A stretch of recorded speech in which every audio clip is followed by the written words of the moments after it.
When my father died, I thought grief would be the hardest part. I was wrong.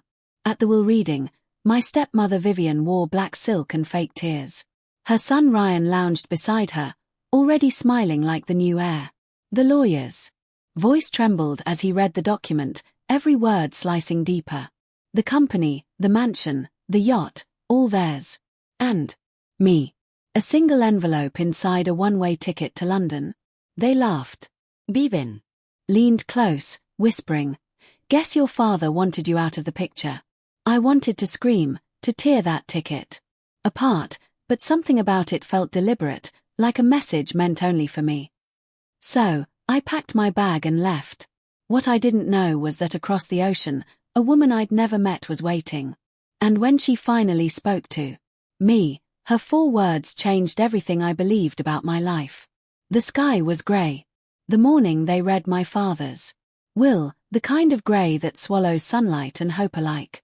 I sat at the long mahogany table surrounded by people who didn't belong to me, even if they shared my last name. Vivien, my stepmother, looked flawless in her grief. Her makeup was perfect. Her pearl necklace glimmered under the chandelier, and not a single tear smudged her mascara. Her son Ryan scrolled on his phone, pretending not to care, but his smirk said it all. The lawyer cleared his throat. Per the wishes of Mr. Richard Carter, all holdings, including Carter Enterprises, the Manhattan mansion, and the yacht Serenity, are to be transferred to Mrs. Vivien Carter and her son, Ryan Carter. For a moment, I forgot how to breathe. My fingers clenched around the edge of my chair. "There must be some mistake," I whispered. "I'm his daughter." The lawyer didn't even look at me. He flipped a page. "Miss Emily Carter will receive an envelope prepared by the deceased." Vivien turned her head slightly, eyes glinting like glass. "An envelope," she echoed, fining. "Pity. How symbolic." Ryan chuckled. "Guess Dad wanted to make sure you travel." Light laughter echoed in the room. The sound of victory disguised as sympathy. When the envelope slid across the table toward me, my hands trembled. It was sealed with red wax. My father's handwriting neat and precise for Emily. Inside, just one thing, a plane ticket to London, one way. No money, no letter, no explanation. I looked up. Vivien's red lips curved into a smile that could cut glass.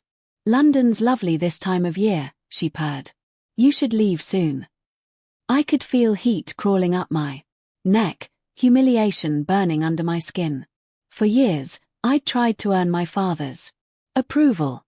I studied, worked hard, stayed out of scandals. I wanted him to see me, not as a burden, not as a reminder of the woman he divorced, but as his daughter. And this was my reward. Exile. Wrapped in expensive paper. When I walked out of that office, the city lights blurred through tears I refused to shed. I stood in the cold wind, clutching the ticket. It wasn't just a piece of paper. It was a message. I didn't know what kind yet. Revenge, redemption, or revelation. But I could feel it. Something waited for me in London. And for once in my life, I wasn't going to run from it. I returned to the mansion one last time, not to say goodbye, but to remember what I was walking away from. The house loomed like a marble tomb, beautiful and lifeless. Every window glowed with gold light. Every corner whispered of secrets I was never allowed to touch. Vivien's voice drifted from the dining room, sharp and sweet as poison. "Ryan, darling, make sure the decorators arrive by Friday. I want the study turned into your new office." "Sure thing, Mom," he replied, glancing up just long enough to smirk at me standing in the doorway. "Don't forget to lock the door when she's gone." Vivien looked at me with a smile. "That wasn't one. Emily, you should start packing. The driver can take you to the airport tomorrow. Unless you'd rather walk. Might save us the gas money." Her laughter followed me up the grand staircase, echoing off the marble like a curse. In my room, half-empty shelves stared back at me. I ran my fingers over the faint ring of dust where my father's photo once stood. He'd been young in that picture, smiling with an arm around me at a park. I'd almost forgotten that version of him before Vivien, before the coldness. A knock interrupted my thoughts. The butler, old Mr. Harris, stood in the doorway. His eyes softened when he saw my suitcase. "Miss Emily, your father was a complicated man, but he wasn't cruel. If he left you that ticket, there's a reason. A reason to humiliate me." I asked bitterly. He shook his head. "Maybe to lead you somewhere he couldn't." That night, I couldn't sleep. I sat by the window, watching rain crawl down the glass, the city humming below like a machine that didn't care. My mind kept circling back to the ticket. Why London? I remembered. My father's old study. The one room Vivien never entered. On impulse, I slipped inside. The air smelled of leather and dust. I searched through drawers until I found a small locked box, the kind my father used for documents. Inside, just a faded photograph. A woman standing by the rivers, smiling with eyes that looked hauntingly familiar. There was no name, no date, just the faintest handwritten note on the back for her.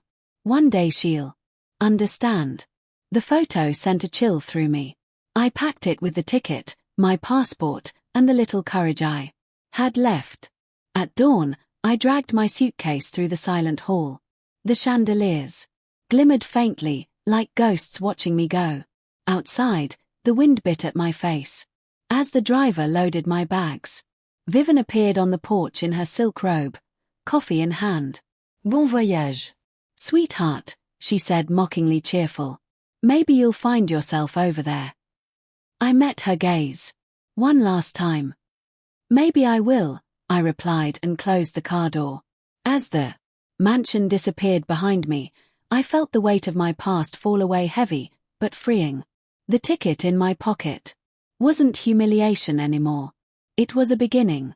The flight felt longer than it should have. 8 hours of turbulence and silence, of staring out at endless clouds while my life unraveled. Behind me, when the plane finally descended through the thick London fog, my stomach twisted, not from fear, but from the weight of not knowing what waited below. The air at Heathrow was cold, damp, and smelled faintly of rain and metal. I collected my single suitcase and the envelope that had started it all. The address inside was written in my father's unmistakable handwriting. Elegant, deliberate. Harrington Square, number 14. I didn't know anyone named Harrington, but something about the way he wrote it, the steadiness of each letter, told me this wasn't random. I took a black cab, the kind that rattled like it had seen centuries. The driver was chatty in that London way, his accent thick. "Visiting family, miss," something like that, I murmured. He didn't press further. Thank God. When we pulled into Harrington Square, the rain had turned to mist. Elegant townhouses lined the cobblestone street, their wrought iron balconies dripping with ivy. The taxi stopped in front of number 14. A grey brick estate with tall windows and a massive black door that looked like it hadn't been opened in years. I hesitated. The address could have been a mistake. Maybe my father meant to send someone else here, a business contact, a friend. But my name was on the ticket, and I'd already crossed an ocean for this. I rang the bell. At first, nothing. Then, footsteps echoed from inside, slow and measured. The door creaked open, revealing an elderly man in a black waistcoat, his expression polite but puzzled. "Good afternoon, miss. May I help you?" I hesitated. "I was told to come here. My father left me this address." "Richard Carter." The man froze. His eyes flickered, not with surprise, but recognition. "Mr. Carter," he repeated softly. "It's been a very long time." He stepped aside. "Please come in." The air inside the house was warm and faintly perfumed with sandalwood. The entryway gleamed with old portraits and chandeliers, the kind that whispered of old money and older secrets. "May I ask your name, Miss Emily?" "Emily Carter." The butler's expression softened. A flicker. of emotion in his eyes. Of course, Miss Emily. We've been expecting someone. Expecting someone? I echoed. Who? He didn't answer. Instead, he gestured to the hallway. Wait here, please. As his footsteps faded down the corridor, I looked around. On the wall hung a large portrait of a woman in a crimson gown, graceful, elegant, maybe in her 40s. Something in her face caught me. The eyes deep, grey, blue, filled with the same sadness I'd seen in my own reflection too many times. A clock ticked softly. My chest tightened with unease and curiosity. Then from somewhere down the hall, I heard hurried footsteps, lighter this time. Sharper, followed by a woman's voice. Did you say Carter? The butler's reply was muffled. But the next sound was clear heels clicking on marble fast and sure. And then she appeared. A woman stepped into the hallway, tall, commanding, draped in a long beige coat and pearls that caught the chandelier light. Her hair was silver, swept back elegantly, and her face was both fierce and heartbreakingly familiar. She stopped a few feet from me, eyes widening as if she'd seen a ghost. Emily, she whispered. My God, you have his eyes. I blinked. I'm sorry. Hey, do I know you? She took a step closer, trembling slightly. Not yet, but you will. And before I could speak, she said 4 words that froze me where I stood. I am your mother. The room seemed to tilt, the world shrinking to the sound of her voice. I didn't breathe. I didn't move. London wasn't just a destination. It was the truth my father had hidden my whole life. I'm your mother. The words echoed in my head, slow and heavy, like thunder rolling through a storm. For a moment, I just stared at her, at the woman with perfect posture and trembling lips, trying to find a trace of sense in what she said. That's not possible, I finally whispered. My mother died when I was 2. Her expression shattered. That's what your father told you, wasn't it? She took another step toward me, her voice trembling between guilt and longing. Emily, my name is Margaret Harrington. I never died. Your father took you from me. The butler quietly slipped out of the room, leaving us in silence so thick it was hard to breathe. You're lying, I said, backing away. Why would he do that? She pulled a pendant from around her neck. A silver locket, shaped like a teardrop. She opened it and held it out. Inside was a small photograph, a baby in a white blanket. And beside her, a much younger version of the woman standing before me, smiling, radiant, unmistakably real. You were 6 months old when he took you, she said softly. He was afraid. My family didn't approve of him. We were from 2 different worlds. I was born into this, she gestured around the opulent foyer. And he came from nothing. When he realized they'd never accept him, he disappeared and he took you with him. I stared at the photo, at the baby with the same tiny birthmark under her left eye. The same one-eyed. Always tried to hide with makeup, my throat tightened. Why didn't you find me? I demanded, voice cracking. You're rich, powerful. You could have done something. Tears gathered in her eyes. But her tone stayed steady. I searched for years, but he changed his name. Changed yours, too. Every trace of you vanished. I thought you were dead. The chandelier above us flickered as if reacting to the tension in the air. I felt my knees weaken. My whole body shaking with confusion. Anger, grief. All tangled together. Margaret reached for me, but I stepped back. Don't, I said, my voice trembling. Don't touch me. You're a stranger. I know, she whispered, pain in every word. But you're also my daughter, and I've waited 30 years for this moment. We stood there, 2 women bound by blood and broken years, staring across a chasm. Neither of us knew how to cross. Finally, she spoke again, her voice fragile but firm. Your father left you that ticket for a reason. He wanted you to find me. I laughed bitterly through the tears burning my eyes. No, he wanted to get rid of me.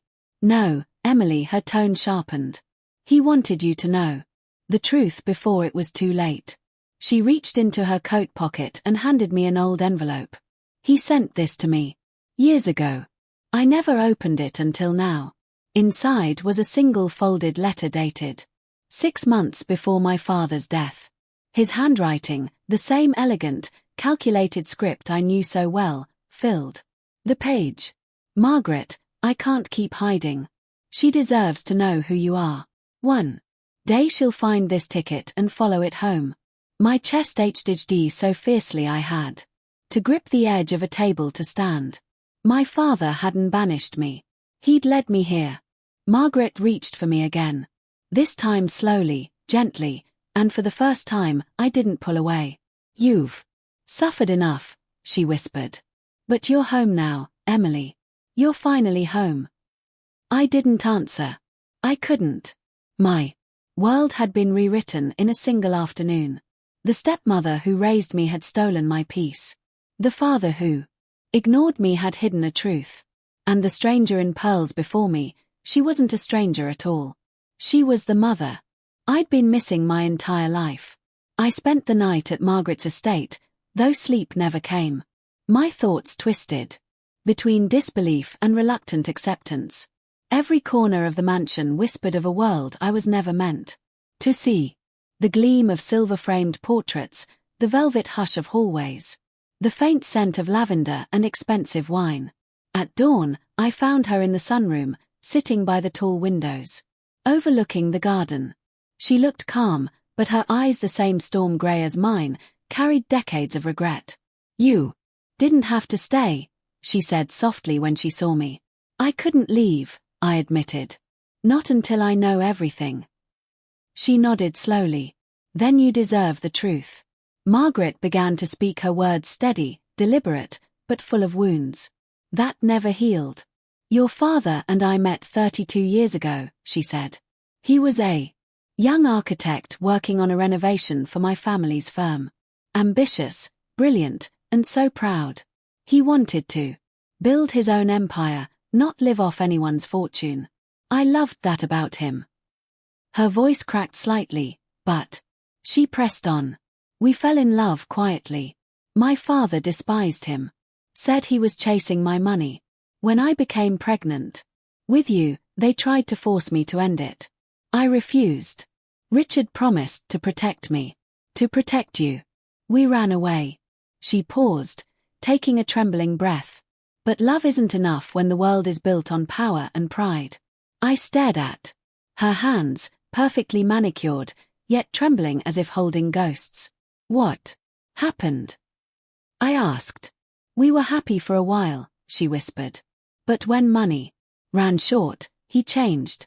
He couldn't stand being looked down on. He stopped letting me contact my family. And one night when you were barely 6 months old, I woke up and both of you were gone. My heart sank. He kidnapped me. Margaret's lips quivered. Yes. He sent me one letter afterward. It said, I can't raise her in a world that hates me. Then he vanished. By the time I found traces of him in America, he'd changed his name to Carter. You were already registered as his daughter, and I had no legal claim. I felt a sharp ache behind my ribs. The father I defended for years. The man I tried to please had stolen my entire life. He made me believe my mother was dead, I said, voice shaking. Tears slipped down her cheeks. I thought you were dead, too. The silence that followed felt sacred and unbearable. Margaret stood and crossed to an old cabinet, pulling out a velvet box. Inside were documents, newspaper clippings, private investigators, reports, even faded photographs of me as a toddler. I never stopped looking, she said. Every birthday, I lit a candle and told myself you'd find your way back. I couldn't hold it in anymore. I cried years of loneliness, resentment, confusion, all pouring out at once. She held me, her embrace trembling, but sure, like she'd rehearsed it 1,000 times in her dreams. He was wrong, she whispered into my hair. Running didn't protect you. It only broke us both. I pulled back, wiping my eyes. So now, what? What do I do with all this? She smiled sadly. You start over. You stop surviving and start living. You have my name, my blood, my home, and whatever comes next, we face it together. For the first time in my life, I felt something I'd never known in the Carter mansion belonging. But even as she spoke, I felt a familiar vibration in my pocket. My phone lit up with a name I hadn't expected to see again. Vivien Carter. The message was short. Emily, please, we need to talk. It's urgent. I stared at the screen, my pulse quickening after everything. Why now? Margaret saw my face pale. Who is it? My stepmother, I said quietly. And she never says, please. That was when I realized the past I thought I'd escaped was not finished with me yet. I ignored Vivien's message for 2 days, hoping silence would make her disappear, but she didn't. Bye. The third night, my phone buzzed again, not a text this time, but a video call. Against my better judgment, I answered. Her face filled the screen, almost unrecognizable. The woman who once wore diamonds and power-like armor now looked hollow. Her lipstick was gone, her eyes swollen and tired. Behind her, the mansion that once gleamed like a palace looked dim and stripped bare. Emily, she said, voice trembling. Please don't hang up.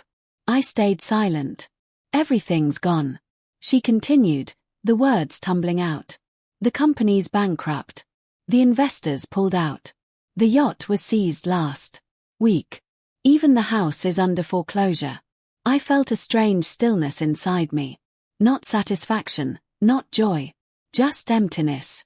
The empire that had humiliated me was collapsing. And somehow it didn't make me feel better. I'm sorry, she whispered. I know I don't deserve your sympathy, but Ryan, his lost Emily. He drinks all day. He's terrified. Her voice cracked. And for the first time, she sounded almost human. You have to help us, she said desperately. You have money now, don't you? That woman, Margaret, she's your mother, isn't she? The Harrington family is powerful. Please talk to her. Help us. We're still your family. Something inside me snapped. Family. I said. Sharply. You stole that word from me years ago. You laughed when I was thrown out.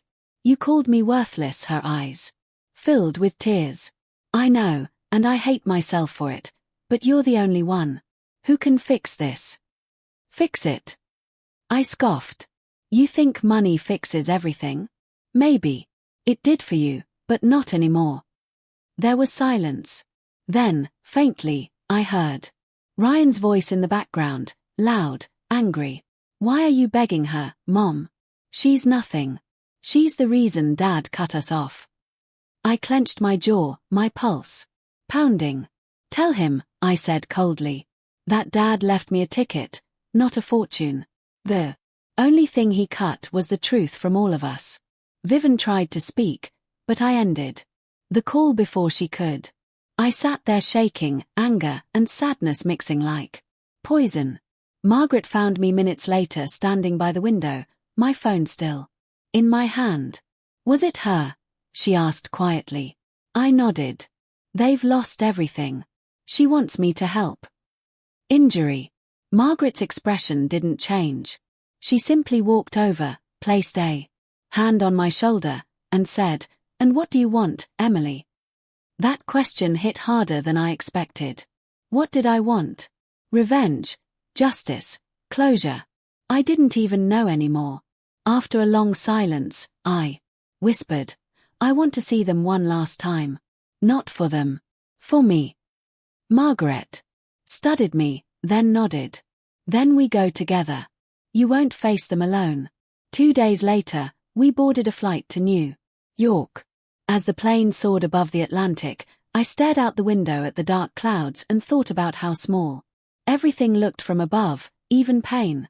When we landed, the cold Manhattan air greeted me like a memory I didn't want to relive. We drove through streets that once felt suffocating, past buildings my father had built, monuments to his pride. The Carter mansion appeared at the end of the avenue. A shadow of its former glory.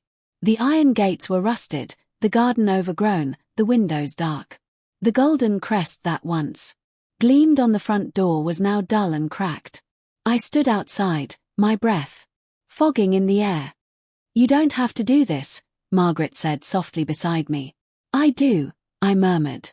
"I need to end it where it began." The gate creaked open as if recognizing me, and as I stepped onto the cold stone path leading to the house that had once rejected me, I felt no fear, only resolve. This time, I wasn't the girl they'd mocked. I was the woman they'd made, and I was coming home to finish the story. The door opened. Before I could knock, Vivien stood there, or rather, what was left of her. Her once perfect hair hung limp, her silk robe replaced by a wrinkled sweater. The smell of stale perfume and cheap wine drifted out. Behind her, the grand foyer looked gutted, paintings gone, chandeliers dim, furniture draped in white sheets like ghosts of better days. "Emily," she said, forcing a smile that didn't reach her eyes. You asked me to," I replied evenly. Her gaze flicked to Margaret, standing just behind me, composed and radiant in her cream coat. The contrast between them was almost cruel. "Mrs. Harrington," Vivien murmured stiffly, trying to straighten her shoulders. "Thank you for bringing Emily. I'm sure this is difficult for everyone." Difficult. Margaret's voice was soft, but carried the weight of command. "You stole my child's peace for 30 years. I believe difficult is the least of what this should be." Vivien's mask cracked. "I didn't steal anything. Your husband did. I only benefited from the theft." Margaret cut in her tone icy. "You knew who Emily was, didn't you?" Vivien hesitated, then looked away. "Richard told me once, but he said you didn't want her, that you'd moved on. I believed him." "You didn't just believe him," I said quietly. "You built your life on that lie." From the staircase, Ryan's voice broke the tension. "Oh, great. The prodigal daughter's back," he sneered. "What? Here to flaunt your new fortune?" He stumbled down the steps, his shirt half-buttoned, eyes red. The arrogance he once wore like armor had curdled into bitterness. "I'm here because your mother begged me to come," I said. "Not for revenge, for closure," he laughed harshly. "Closure? You think showing off your fancy mother gives you closure?" Margaret stepped forward. "Watch your tone, young man." Ryan's jaw tightened. "You think money makes you better than us?" "No," I said. Steady but firm. "But kindness does, and you never learned either." The room fell silent. Vivien sank into an armchair, hands trembling. "Please," she whispered. "We have nothing left. The house will be gone by next week. If you could just ask your mother." Margaret held up a hand. "I already decided." Vivien looked up. "Hopefully, the Harrington Foundation will transfer a modest sum to your account," Margaret said coldly. "Enough to start over. But you will never contact Emily again, ever." Vivien blinked, disbelief and shame flickering across her face. "You'd do that even after everything." "Not for you," Margaret said. "For her, so she can live without the weight of your name." Tears streamed down Vivien's cheeks. "Thank you," she whispered, voice hollow. "But..." Ryan stood rigid, fists clenched. "We don't need your charity," he spat. "We're Carters. Well, rise again." I met his glare, calm now. "Then do it without me." He turned away, muttering curses. But the fight had drained out of him.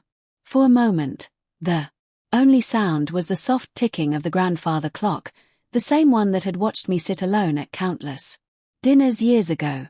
I looked at Vivien, truly looked at her, and for the first time, I saw not a villain, but a broken woman drowning in the consequences she'd earned. "I forgive you," I said quietly. "But don't mistake that for forgetting." Her sob broke the silence. Margaret touched my arm gently.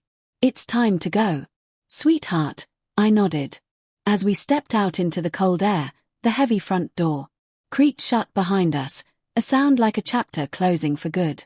The sky was grey again, but this time it didn't feel oppressive. It felt clean. Margaret slipped her arm around mine as we walked toward the car. "You did well," she said softly. "It doesn't feel like victory." I murmured. "It's not meant to," she replied. "It's freedom." And as the mansion faded behind us, I finally believed her. We didn't speak during the drive back to the city. The silence wasn't awkward. It was heavy. Necessary cleansing. I stared out the car window as the Carter mansion disappeared behind the trees, shrinking until it was nothing but a shadow on the skyline. For years, that place had defined me. The walls that confined me. The people who broke me. The ghosts that whispered I'd never be enough. Now it was just a house. Margaret reached across the seat, her hand finding mine. "You closed the door, Emily. That's more courage than most ever find." I nodded, my throat tight. "I just wish my father could see me now." "He does," she said softly. "In ways you can't imagine." The next morning, we visited his grave. The air was sharp with winter wind, the marble headstone cold beneath my fingertips. I placed a small bouquet of white lilies, his favorite, at its base. For a long time, I couldn't speak. Then the words came. Quiet but sure. "You lied to me," I whispered. "But you also led me here. Maybe that was your way of making things right." Margaret stood beside me, silent, her presence warm and solid. Together, we watched the sunlight break through the clouds, spilling gold over the cemetery. I took one last breath of that cold New York air, then turned away. When we returned to London, the Harrington estate no longer felt like a stranger's home. It was ours. Mine. I started working with Margaret at the Harrington Foundation, using the wealth she once wielded for power to rebuild lives instead. It felt poetic, using what had divided my parents to heal others. Every day, I learned something new about my mother, her resilience, her humor, the way she never apologized for being strong. And with each passing week, I saw more of her in myself. One evening, as I stood on the balcony overlooking the Thames, the city lights reflecting like scattered stars, Margaret joined me with 2 cups of tea. "Thinking again," she teased. "Gently." "Always," I said, smiling faintly. "About how strange it feels to finally belong somewhere." She set her cup down, draping her shawl over my shoulders. "You've always belonged, Emily. You just had to find the right place and the right truth." I looked out over London, the city that had started as my exile and become my home. "It's funny," I said quietly. "That ticket felt like punishment, but it was the best thing my father ever gave me." Margaret nodded. "Sometimes love looks like cruelty when it's trying to lead you somewhere better." The wind picked up, carrying the faint scent of rain and river water. I closed my eyes, letting it wash over me. For the first time in my life, there was no bitterness left, only peace. I thought of Vivien and Ryan. Somewhere far away, rebuilding their lives. I didn't wish them harm. I didn't wish them anything at all. They were simply part of a past I had finally outgrown. Later that night, I opened the drawer in my room and found the plane ticket my father had left me. I smoothed its edges, now yellowed and creased, and smiled. "Thank you," I whispered, "for setting me free." Outside, the city shimmered in the quiet glow of night. Somewhere the bells of Westminster tolled softly. A new hour, a new beginning. And as I stood there in the golden light, I realized something simple and powerful. I hadn't lost a family. I had found one. And for the first time, I wasn't running anymore. I was home.